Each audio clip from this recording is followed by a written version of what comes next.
Общинските власти в Париж признаха за съществуването на сериозни проблеми след тежките сблъсъци по улиците на града между полицията и демонстранти, протестиращи срещу намерението на френския президент Никола Саркози да вдигне възрастта за пенсиониране.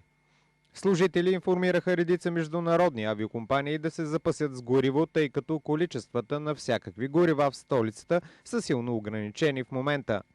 Според правителствени данни, около 825 000 души от Париж и по-големите френски градове са се включили в протестите.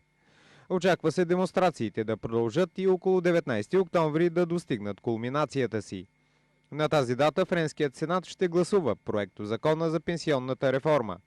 Финансовият министър на Франция Кристин Люгард заяви, че затруднение с горивата има само около Париж и някои големи градове в страната, но уточни, че се придвижват резерви, които да стабилизират положението до 20 октомври.